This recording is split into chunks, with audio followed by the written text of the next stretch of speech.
Or not close enough.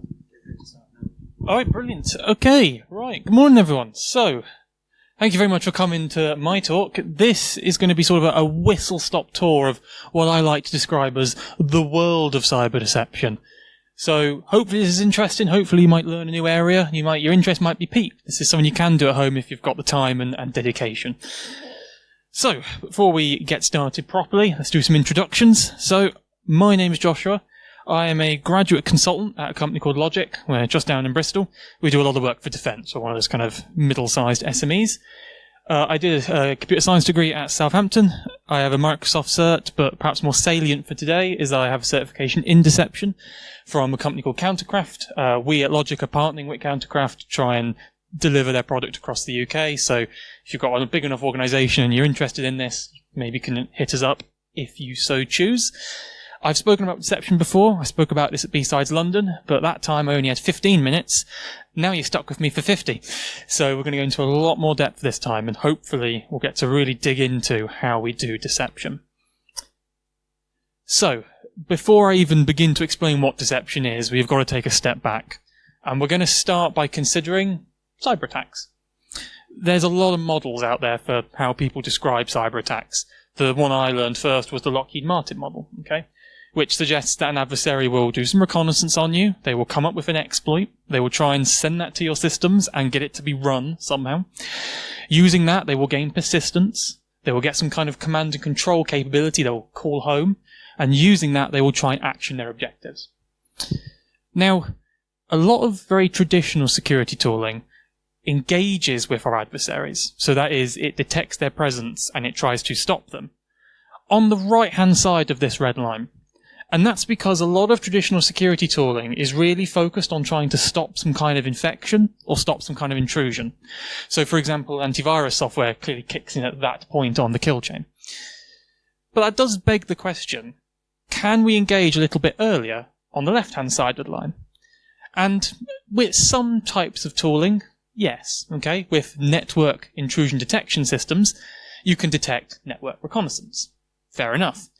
But there's a lot of different types of reconnaissance and weaponization that traditional tooling can't pick up. And this is particularly important because adversaries are constantly evolving, right? The tactics, techniques and procedures, or TTPs for short, that they are demonstrating is just so different from what it was even a couple of years ago, pre-COVID.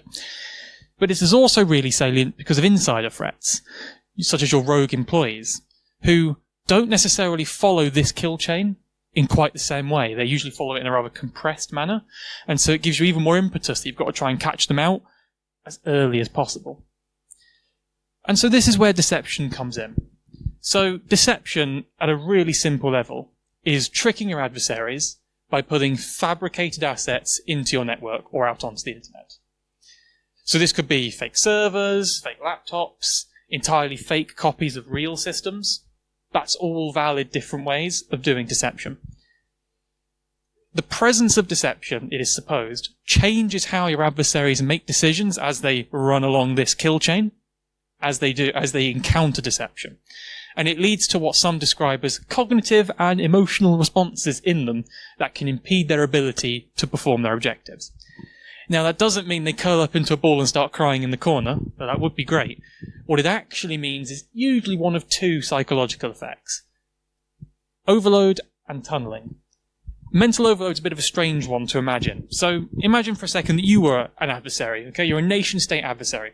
You've got political, economic and social factors all around you, which means you've got a lot of pressure on you to get the job done. Otherwise, I don't know, the government might kill your family or something. Flippant example, but an example nonetheless.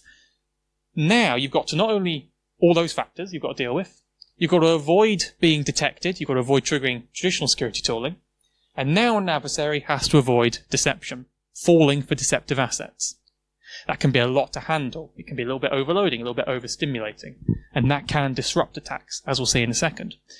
But the other effect is a little bit simpler, mental tunneling.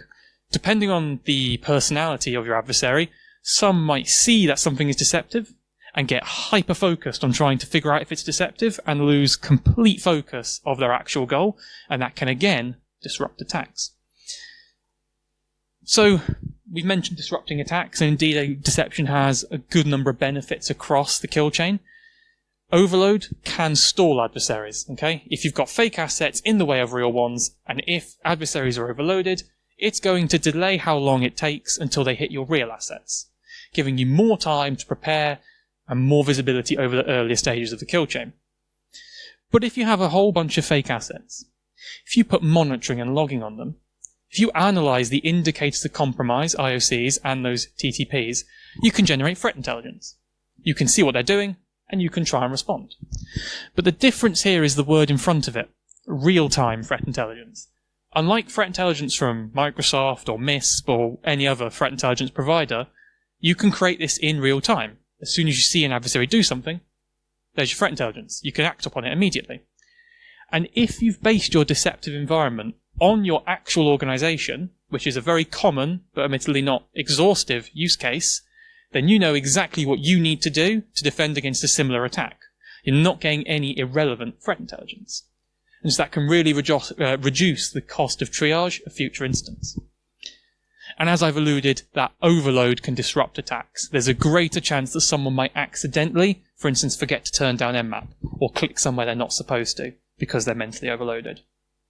And so this basically, deception reinforces the kill chain. It gives you a bit more visibility and preparation on the early stages, and gives you a little bit of extra defense in some of the later steps. Now, deception isn't new, right? Deception's been around for a while, not even just in a military context, but cyber deception itself comes from honeypots. Most of you have probably heard of honeypots. They're decoy assets you put near a network boundary.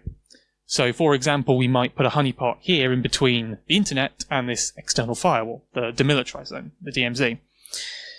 These are inspired, if you didn't know, by Cliff Stroll's 1989 book, The Cuckoo's Egg, which describes how he tried to find a hacker, I think he was from West Germany in the end, by deploying fake systems, which is exactly what we know honeypots to be.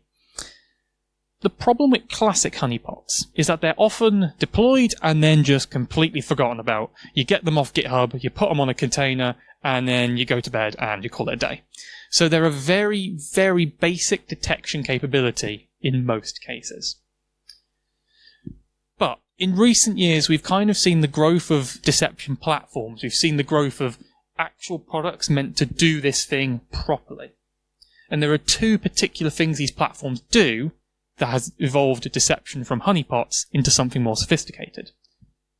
We've got proper automations. We have proper cloud-backed automations now, which means you can actually gather threat intelligence properly rather than having your sysadmin at 10 o'clock at night logging in and checking the logs. So you can actually gather threat intelligence in real time.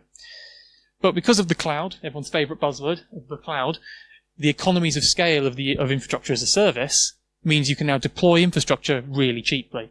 And so you can now create proper campaigns, lots of honeypots in tandem, and you can change them in response to adversary behavior.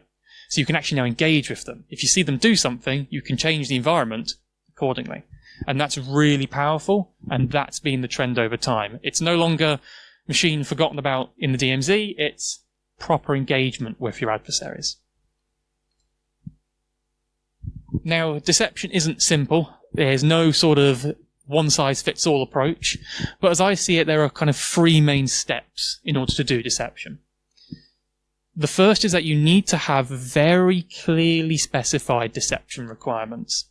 Because if you don't, you're going to deploy a campaign that's ineffective, costly, probably be a waste of your time, and it might actually imperil the operational security of other campaigns if you're not careful. It's at this point as well you really need to be cognizant of some of the operational concerns around deception. So we're going to come on to entrapment in a minute, for example. You need to make sure you think about these now before you go off and start designing your campaign. Pretty obvious next step. After you've designed and deployed it, you need to make sure it's going to work. Again, pretty obvious. And so we need to do some security testing. And when you've done all those things, you're in a reasonable position to go live and put your campaign out there and start gathering threat intelligence. So, requirements, design, testing. These are the steps to deception in my eyes. So, we're going to start with requirements. Requirements can be a little bit dull. I appreciate everyone here is probably not a product owner type role, but it's really important you're well prepared for deception, because otherwise it will just fall apart. So as I see it, there are 4 main areas you've got to consider to get your proper, well-rounded requirements. The first is that you need to really understand what the threats to the organization you're interested in are. What do they think really matters to them? What do they think will really impact business as usual? Is it the loss of their IP? Is it the loss of some service they're running if they're an MSSP? Is it the loss of personal sensitive data? Is it financial fraud? All those things. You need to know what they are. The next thing you need to know is, what does their enterprise actually look like? It seems pretty obvious, but we'll come on to a second why that's important. But you just need a high-level understanding of the enterprise. You just need to know the kind of networks they have, the main servers they're running, that kind of thing. You don't need 20 pages of network diagram, not at this level. The next thing you've got to consider is, what the hell do you want to do with the threat intelligence you gather? Because you're not just going to put it in some kind of, Azure storage account and forget about it. What do you want to do with that threat intelligence? It normally tends to be things like vulnerability management, so you take the findings to harden systems, supporting your effectual risk management processes, so feeding into like an ISO risk register, horizon scanning of threats you may not have known about, so like IPs enriched with geolocation data, or just supporting incident response and triage, taking it, putting it into your SEM tool, and alerting when you see those same IPs or same file hashes again. The last thing is, we kind of want to know a little bit about the organization more widely. Have they been previously breached? Do they have previous alerts that they thought were a little bit interesting? Do they have a pen test result? This kind of gives you a bit of a wider picture that might just help you when designing your campaign. What's really important, though, is you don't just ask those questions in isolation. These are linked, and there's a reason why I've sort of put these 4 down. If you know what threats matter to the organization, and if you know what their enterprise looks like, you can map the two together. You can identify where certain threats are most likely to appear in the organization. So, for example, if the threat was a loss of IP, intellectual property, that's probably going to materialize in the dev network that's got all the code, all the secrets, all the design docs, that kind of thing. And what this tells you is the kinds of infrastructure you might want to mimic when you do a design. Because, as I've said, a lot of deception is motivated by copying real systems. So doing this mapping tells you what systems you might want to copy. You also need to consider which use case of intelligence is best suited to which kinds of threats. So, for example, right, let's consider that I'm an MSSP, and I'm really worried about the loss of my service, so a DDoS attack that takes it down. Okay, I've got SLAs, all that kind of stuff in place. Clearly, using threat intelligence to support the security hardening of systems, vulnerability management, to protect them against being DDoSed, is clearly the most important use case for that threat. And what that begins to tell you is kind of an outline of what your campaign model might look like. So knowing, in that previous example, that systems being taken down, we want to use the threat intelligence to harden them, our campaign may well involve getting an adversary to take down a fake system. And in doing so, they'll get the right kinds of threat intelligence to support that use case. Following on from that, you do actually need to know what kinds of threat intelligence you're interested in, right? Is it IPs, file hashes, command line activity, etc.? Otherwise, it begins to fall apart when you don't know what you're looking for. That one's pretty obvious. You've got to put all of this together. I appreciate this slide is very complicated, but there's a lot of questions you have to ask. But if you put all of these things together, you now know who you're interested in, where you're going to target your campaign. You know a little bit about what it might look like, both in terms of infrastructure to mimic and that kind of narrative, that kind of overall goal. And you know exactly what type of threat intelligence you're looking for. And with that, you can actually properly create requirements. You can bullet point out exactly what you want from your campaign. Doing this methodology of sorts helps you draw out that information pretty systematically, as opposed to being scattershot and just kind of praying you have all the information by the end. Product owners love these kind of methodologies, and that's why we built one at Logic, to do that. I don't have an example of requirements yet, but later on I do, and I would encourage you to think back, when you see those requirements, to how they could have been derived following this. As I said, it's at this point as well you've got to consider your operational concerns. And the really big one is what is called entrapment. Entrapment in the legal definition is when you induce someone to commit a crime they otherwise weren't going to do. And that's fairly illegal, I'd say. You must avoid doing it. Particularly, deception is used, I'm not going to say in the UK, but deception is used in law enforcement and defence sectors, where that is really important. The line is fixed. You cannot cross the line of entrapment.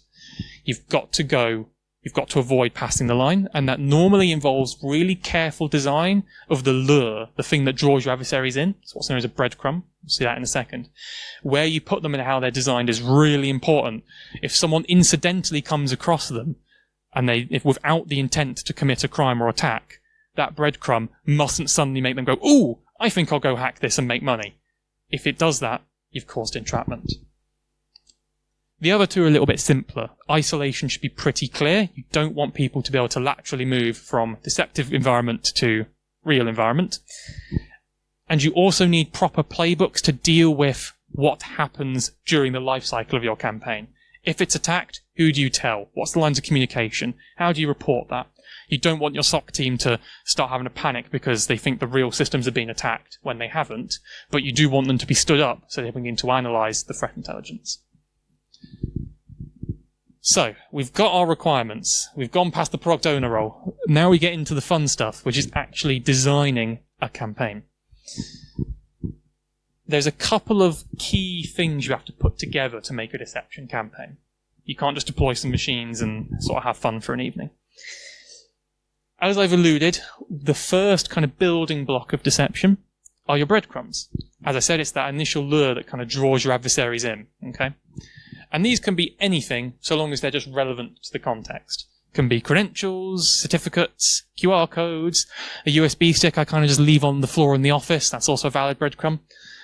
Honey tokens are a really important one, and I want to highlight them now. They are documents that, when they're opened, send an alert to a SEM or a SOC team. And you can imagine how powerful that is and useful for deception. If you want to mess around with them online, canary tokens. You can make them yourself. Pretty fun overall to mess with. Breadcrumbs point towards your deceptive assets, your actual campaign. And assets in this case just refers to the actual infrastructure, okay? So these can be laptops, servers, virtualized equivalents, whatever. The key thing is, though, is that if you deploy Windows, don't modify it at all, and put the creds online, that's not deception. No one's going to fall for that. They might hack it anyway because, fun, but it's not deception. So you've actually got to make machines look like they're being used and got to make them look like they're real. So you've actually got to install programs on that machine to generate an interaction with your adversary. You've got to put stuff on there for them to interact with. And so deceptive services, as they're described, are just regular programs, okay? Office, Nginx, Git, MySQL, whatever you use in your organization are usually valid targets for services. When your adversaries interact with those services, that's when you get your threat intelligence. That's what kind of keeps them pulled in. It's that dwell time, as it's described. Really important. Don't just deploy Windows VM and forget about it, because that's a really crap honeypot, basically. But another really important thing is they've got to look like they're being used. And this is where what we call pocket litter comes in. So pocket litter is just artifacts you put on the machine to make it look like it's the environment lived in, but aren't necessarily intended to draw a reaction from your adversaries. Because breadcrumbs draw people to another asset. They move, that's what gets them to do something. These artifacts are not intended to elicit a response. They're just there to make it look real. Company documents, Excel spreadsheets at random numbers that don't add up, photos of friends and family. Whack out your ChatGPT. That's the kind of thing you use to make pocket litter. What underpins all of that is telemetry and your automations. Just like in a real organization where you'll have an EDR tool that collects data from your laptops, from your endpoints to see if something bad's happening, you need to collect your indicators of compromise, like your IP data, command line data, change to the registry, file hashes, all the typical same things you need to collect from your machines. But you've got to do it in a slightly hidden way, Because if an adversary logs onto the machine and sees deceptiveservice.exe running, probably they're going to think that it's not real. So commercial tooling will often use rootkits and your typical process hiding techniques, which I'm happy to talk about at a later time, just not now because they're complicated, to reflect adversaries away from trying to discover the agent. When you get your data, just as you would in the normal SEM tool, you also need to set up alerts, reporting, automations to do things in response to different events. Really important because that usually forms the bedrock of actually creating actionable threat intelligence, as we'll see in a bit. But that's it. Breadcrumbs, machines, services, pocket litter, and then some sort of back-end technical work. That's all you need for deception. But of course, what really matters is how you put it together. Now, there's a couple of methodologies out there for how to put together deceptive campaigns, but the one I think is the simplest is something called see, think, do. What an adversary sees makes them think in a certain way, therefore they'll do something. Now, that might seem a bit sort of silly, because that's just how our brains work, but it's true. An adversary will do something in response to what they're seeing and what they're thinking. But the problem is, if you follow this methodology in that order, your campaigns won't be very effective. Because you've framed it in the wrong way. Because you've started by thinking about what they see, rather than what you want them to do. And what they do is really important, because that's what actually generates threat intelligence. And if you followed it in this order, they'll do things you're not expecting, you'll gain random crap from your threat intelligence, and it won't be helpful, and you'll have wasted your time. So, instead, we follow it in reverse. Simple solution. We start by thinking about what we want an adversary to do. And that question has already been answered for us because we just derived very good requirements that explicitly defined what we want them to do. That's why we have that slightly onerous requirements capture methodology, so that question is already answered. Using that, you know what the end objective is. You can use typical red teaming resources like attack trees and the like to formulate a path of least resistance for adversaries to follow. Effectively, you can start to determine what you want your adversary to do to start reaching the end objective. You've got to make sure that the adversary takes the action you want where possible. You've got to manipulate what an adversary is thinking, so what they believe is their next logical step aligns with what we want them to do. And so that's making sure that the attack path you pick is credible, is clear, is realistic, it's not made up, that kind of thing. So again, if you're good at red team and ethical hacking, you simply start basing campaigns off what you've done in the past. If you've hacked Active Directory, make a campaign that's based off of how you managed to compromise the domain controller and exfiltrate data off services, right? That is really, really key. The last step then is to simply put the right assets in the right places to enable that. You've got to make sure that an adversary sees what they're expecting. So if they're in an OT environment, that's operational technology, that's things like PLCs and power plants and the like, don't put a printer and a scanner in that network because that's just a bit weird and that might throw them off. Make sure what's in your environment is predictable, as it were. It should be what they expect to see. Now, I appreciate this probably still sounds a bit weird. And indeed, it took me an attempt or two to actually understand this methodology. So I'm going to move on to an example which hopefully might make it a little bit clearer. I'm going to introduce to you the Cyber Broadcasting Corporation. I couldn't come up with a proper slogan, so I just came up with that. They make television shows about cyber, which people watch for some reason, and apparently they think they're part of a very competitive industry, right? They've got some very cutthroat competitors. The problem is they're a bit of a crap company from a security perspective, ironically, because they don't actually really know who's targeting them. So, they want a campaign that will help them understand what threat actors are interested in them.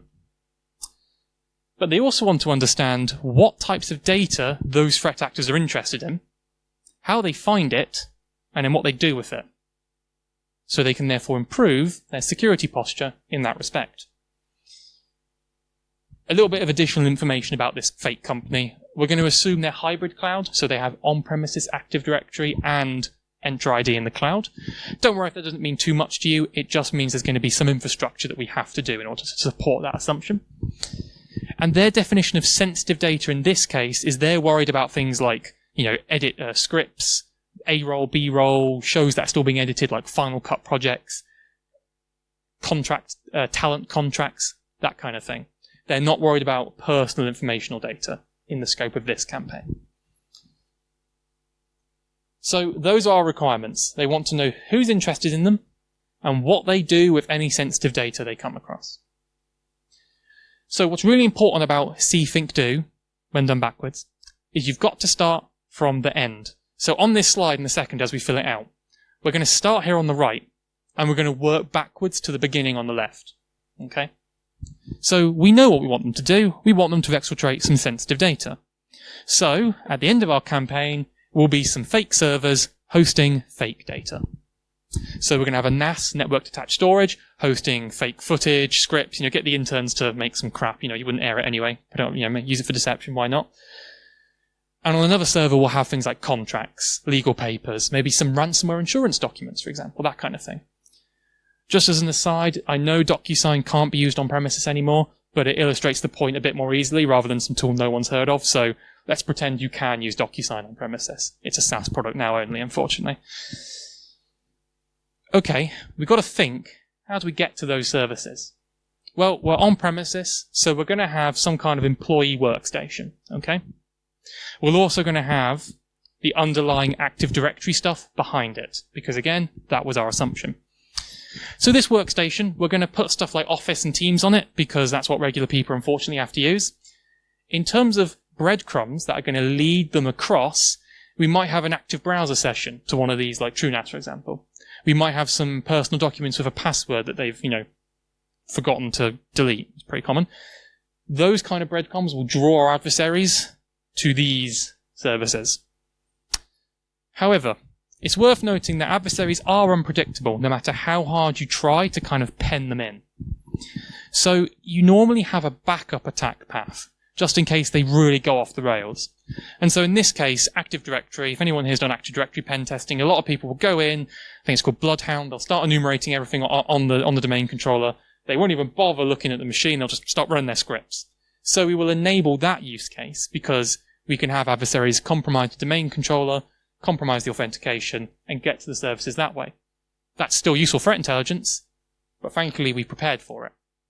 So there are two clear and credible ways that we can get from here to here. Okay, what do we need to do to get into that workstation? Well, it's going to be a VPN, right? That's how you usually access these kind of networks. So there we go, server OpenVPN on it. Pretty simple. But what's really important now is how do we get people to come here? Knowing that we want to horizon scan different types of threat actors, we can't just deploy one set of VPN credentials and the certificate because it's HTTPS because they're good at security. Kind of. We can't just deploy one because that won't really necessarily tell us enough different types of threat actors. It will tell us that maybe one person has tried to use them, but it won't tell us much more than that. So we're going to deploy multiple sets of credentials across different dark web forums because they're the kind of threat actors that are usually external. We'll have different forums with people that different kinds of people gather on with different intents, different types of threat actors. And what's really important is that we set up the alerting and the reporting around this. If, for example, we have one dark web forum that attracts people that like to extort companies, let's say they're credential set number 2, if we set up an alert that triggers when they log into the VPN, we can then track what they are doing across the environment.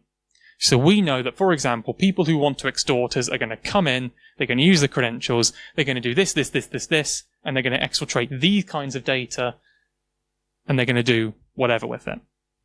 That's enabled particularly because these breadcrumbs are going to be honey tokens. So we'll have alerts when they're opened from somewhere outside the network. That's actually very important. A lot of people forget to they'll create the right types of breadcrumbs but won't enable the reporting from them, which is quite a bad mistake to make. So that's really it, to be honest. The other thing I'll mention is that commercial products will have proper monitoring and visibility across this, so you can see the network traffic and see file system activity, etc. But if you've done this manually, you'll need to set that up yourself. Otherwise, that's it for this campaign. I appreciate this might look like a complicated slide, but in reality we've got, 4 machines and maybe 5 or 10 breadcrumbs. That's all you need. You've got to keep it simple, because there is a principle of diminishing returns with deception. Let's say I wanted to flesh out this Active Directory. I'll make hundreds of workstations, I'll network them together, I'll have lots of subnets, I'll make it look like a real big enterprise. But there's no point, because that isn't going to really give you any relevant intelligence to this end objective, most likely. And in doing so, you really run the risk of making the environment not seem credible enough. And if that happens, adversaries are simply going to leave and move on. There's always a point in a campaign where an adversary will think it's deceptive. And that's fine, so long as it's here. After they've done all of what you want them to do, and after they've given you all the threat intelligence you need. I have a colleague at one of the companies we work with that describes deception as a stage play, where it looks completely fine if you look at it head on. But if you look at it from the side, you begin to realise that that tree is actually a poor boy from year 7. That castle's being held up by a little wooden rod there. Those clouds have got strings. It looks real to a certain point, and that point is enough to get the intelligence you need. I'm going to show you a different scenario now. Let's imagine for a second that all this organisation wanted to do was understand the threat actors that are interested in them. That's it. So this second requirement is now greyed out. All we need for that campaign is the things on the screen. Breadcrumbs, the VPNs, and the reporting of valid logins. That tells us who's interested in us. That's it. Because we're not interested now about what they do after that. And so what this actually exposes is what I describe as the sliding scale of deception design. Because you can have those really big, complicated, multi-step campaigns that are across IT and OT environments, hundreds of machines, fine. But also you can have something as simple as that, because that will give you useful threat intelligence based on the requirements. In fact, at Logic, we're going to deploy a campaign that might even just be a couple of breadcrumbs that are highly instrumented. That's all completely valid, so long as what you're doing satisfies your requirements. So, we've now seen how you kind of build a campaign. We start by thinking about the end objective, we worked our way backwards, we made sure that everything had a clear link to a requirement, but now we need to test the campaign to make sure it will work before we go off and blast it out into the internet. And this is where security testing is really important. So I advocate for using purple teaming for this. So purple teaming is a combination of blue and red teams. Just in case you weren't sure, that does make purple, I believe. The blue team is going to be interested in the defensive testing of a campaign. The red team is going to be interested in the offensive testing of a campaign. So the blue team is going to be concerned about whether the campaign produces the threat intelligence they were expecting. Have they set up the rules and the reporting correctly? Have they integrated it with other products like their SEM tool correctly? That kind of thing. If you're interested in IP addresses, are you getting valid IP addresses? What's sort of tangential to that is the notion of visibility, which is a very important network security concept, and it's very important here. You need to make sure that at every moment you can see, what an adversary is doing. If they do something and you have a blind spot in visibility, that's a problem. Because if that's a crucial step and you don't see what they've done, no threat intelligence for you. If you're using a commercial tool, they'll cover that for you. But if you've rolled this manually, again, you need to doubly check that to make sure it's true. On the other hand, the red team are focused about whether the campaign is credible. Does it look like it's of appropriate value to an adversary? Is it realistic? Is it enticing? Does it follow a credible and clear attack path? That kind of thing. So they're interested in making sure that it's actually adversaries want to reach the end of their campaign. And then tangential to that is simply whether they can. Because the amount of times that people will create a campaign and then not configure firewalls or network security groups correctly, and then you can't reach the end because you can't see the next machine, is quite common. So there's that kind of also banal aspect of just testing whether you've actually networked it all up properly, for example. But what purple teaming is in particular is doing both of those in parallel. So you stand up a blue team, right, so your SOC, okay? And you stand up a red team, so people ethical hackers who haven't seen the design. Instead of running this and this separately, what you do is you get both to do their activity at the same time. So you'll have like daily stand-ups where the red team, talk about what they're doing, the blue team talk about what they're seeing. And at the end of every week, for example, you have a wash-up where both teams talk about what's happened. They share their insights, they share their knowledge. And in doing so, you draw out proper insights about whether the campaign is working or will work as expected. Purple teaming is common in enterprise now. I know government do it. HMRC does purple teaming. So long as you do it properly, it can be really, really valuable to testing a campaign. But if you think back for a minute, if you think about this tiny little campaign here in our second example, do you really need to stand up a whole red team to test that? Probably not. You do need to stand up your blue team, or some of them at least, but you probably don't need to hire a team of 7 pen testers from KPMG to do that. So here, automatic testing with tools like MITRE Caldera is actually really helpful. So Caldera is a tool by MITRE. It's open source, just like the rest of MITRE's things.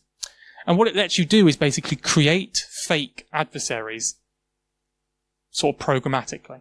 So you create an adversary which does a series of things. Each of those steps is like an attack path. So enumerating over files, finding a machine to laterally move to, running an exploit, etc.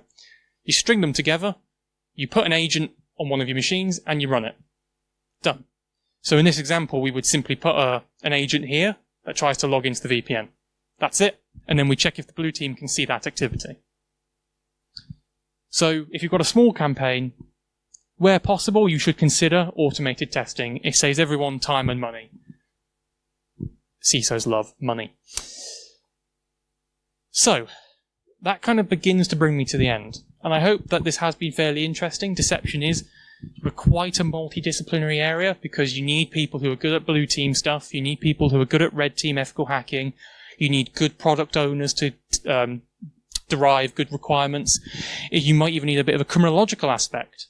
Okay, so I studied one criminology module. It's a very complicated word at university. So you want all those different kinds of viewpoints and insights. But before you can run off and delve headfirst into deception, there are a couple of prerequisites, okay? As I said at the beginning, deception reinforces the kill chain. It doesn't replace it. So you need to have a good security posture before you run off and start doing deception, right? You want defense in depth across all those different types of areas. You want to have good auditing of controls, risk management, governance, all the things that any of the consultants here in the room are probably going, yes. You need all those things, and they need to be in good shape. The analogy I like to give, it'd be like if the kid in Home Alone, right, he puts all those traps around the house to get the robber's attention, he burns the door handle and whatnot. It'd be like if he did all that, but then he left the front door and the windows open. What's the point? They'll just get in that way. You need to make sure your security is as robust as possible before you run with deception. But the other thing you need to be somewhat good at is dealing with threat intelligence. If your organization can't handle threat intelligence, if they don't know what the hell to do with it once your deception creates it, your use of deception will be a waste of time and money. And as I said, CISOs love money. So it's really important that your organization can deal with threat intelligence before you run off and do deception. Otherwise, deception turns into like a really expensive early warning system. You get an alert when someone touches the VPN, but then you don't know what the hell to do with the information after that. But of course, what do I mean by being mature? At an entry level, right, an organization, they'll have a SEM tool, they'll automate their analysis, they'll maybe ingest tactical intelligence, so that's things like IPs, file hashes, etc. An organization that's really good at threat intelligence will have They'll generate and ingest lots of types of intelligence from lots of sources. They'll have a clear risk tolerance. They'll have a clear set of objectives for their use of threat intelligence. Hence, if you recall, we ask about their use cases ahead of time. They'll have proper analysis, both manual and automated, and they'll always be improving their, that sort of CTI program of sorts. CTI is cyber threat intelligence. An organization needs to be somewhere in between these at the very least before deception is recommended. And that's really because there's an issue of proportionality here. This is completely out the realm of interest for something like a small charity. All right, small charities, it's going to be Cyber Essentials and Cyber Essentials Plus. But if you're a large organization, you've got good security, you've got good threat intelligence processes, deception may well be up your alley. I'm going to take a brief minute just to talk about a slight tangent since I've got the time. This entire presentation so far has been focused on enterprise use case. So organizations seeking to improve their security in some way with deception. But it is also completely possible to use deception in a law enforcement environment, to use it to deter cyber attacks. The way you do that from a technical perspective is no different. You will deploy campaigns in the same way. The difference really just stems from where your requirements come from. Because in a cyber criminal context, there's no organizational threats that you need to consider. What organization is there? Likewise, you don't have an enterprise architecture because there is no enterprise you're doing it for. So in those cases, your organizational threats are instead going to be the cyber criminal landscape. What groups do we want to target and why? Is it because they're really prevalent? Is it because they're using 0 days and we need to understand it really quickly? And then an enterprise architecture is actually going to be instead a mock-up. It will be an archetypical architecture for the kinds of businesses that those threat actors are targeting. Otherwise, the rest flows through. The use case of intelligence will normally be, deterrence. They'll want to gather things like IP addresses so they can go off and do takedowns or try and arrest them. Rather futile effort, but, try and arrest them. That kind of thing. Otherwise, in a cyber criminal context, deception is pretty much the same. Entrapment becomes even more important, though, there. And that's it. We've come to the end of my kind of whistle-stop tour of deception. So I want to thank you all for putting up with me for 43 minutes. That's very impressive. Some extra resources just on the right, just of interest. MITRE Engage is a proper, MITRE methodology for this. There's a lot of emphasis on the prepare phase in MITRE Engage. Hence why we spent 10 minutes on requirements capture. Joint publication 313.4, that's where deception comes from in a military context. So that's where CThinkDo is derived from. That's a US publication. You can just Google that because it's quite old now. And then at the bottom, I've listed there a couple of commercial projects. So I mentioned canary tokens. There is an ongoing effort to try and use honeypots better, and that's the honeypot project. And then the bottom two are some commercial projects, which may be of interest if you want to do deception for your enterprise.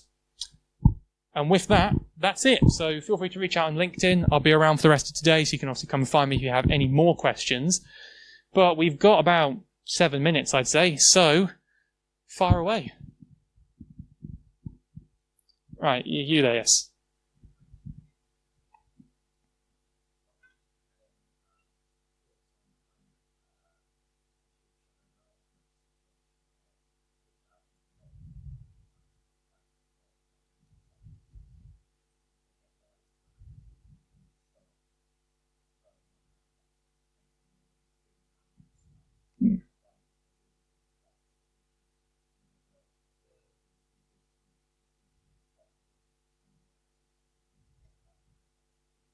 Absolutely. I'll repeat the question so it's visible in the recording. So the person was asking about what if an adversary is tipped off to the presence of deception?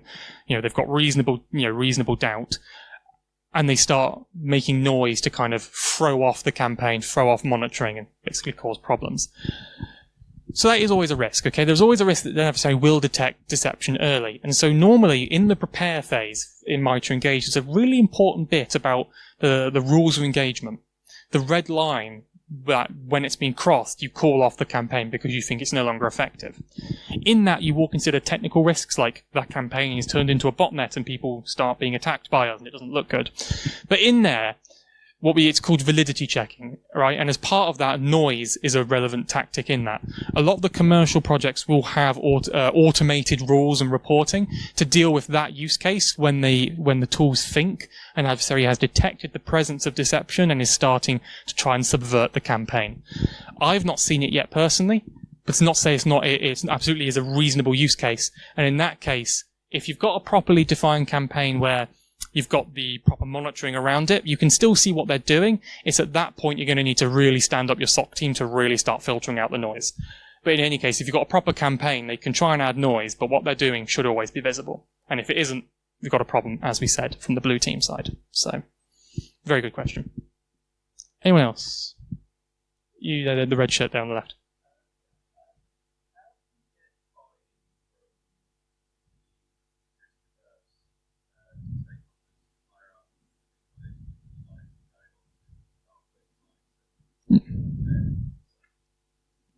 Okay, yeah, cool. So the person was asking, how do you get buy-in from this, from the dreaded CISOs I've mentioned? I love CISOs, as you can tell. It's about demonstrates. Generally, CISOs are interested in value for money, right? Can you, for example, if you deployed deception, could you save 2 or 3 SOC analysts? The deception itself very rarely presents an additional technical risk if done properly, so that proper isolation of campaigns, etc. But poking the bear is an interesting one because you don't want, if your organization's a bit kind of on the low down and not very well known, if you start spamming credentials online, then yeah, you're going to start making noise. It depends on really whether the risk outweighs the benefit. So depending on the requirements of that campaign, are you going to gather really useful threat intelligence that would outweigh the possible risk of drawing adversaries to, admittedly, a fake environment, but to, your organization? It tends to be the case for a lot of big organizations where this is relevant, because again, for small ones, out the question. They've already made enough noise that people know who they are, so you're not really poking the bear as such, because the bear's already been poked, as it were. If you're a very big organization like Microsoft, everyone knows who they are, everyone's already trying to target them, putting up another deceptive campaign to try and gather extra intelligence isn't probably going to present additional risk at that point, because everyone and their dog's already out after you. So it really depends. There's also that related risk of entrapment, where again, if you're not very big, you don't make a lot of noise, you don't want to draw people in and entrap them. But generally, it's whether the risk is outweighed by the cost savings and whether or not you are drawing people to you who you may not otherwise have been interested in you. But in most cases, you're big enough to use deception, you're probably already a target. Do we have any time for one more? Yeah, we'll take one more. You at the front.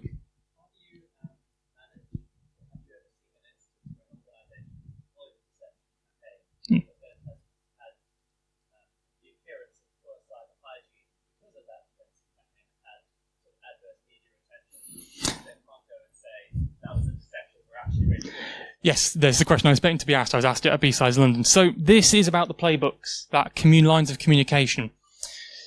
If you are hit by an attack in a deceptive environment and it starts making waves, you do have to deny it, okay? You do have to say, look, this was a simulated environment, deception, whatever you want to describe it as. You do have to obviously discredit those reports, because otherwise you'll start suffering reputational damage, or even if you've got an accreditation, that might be imperiled, right? You do have to discredit those claims.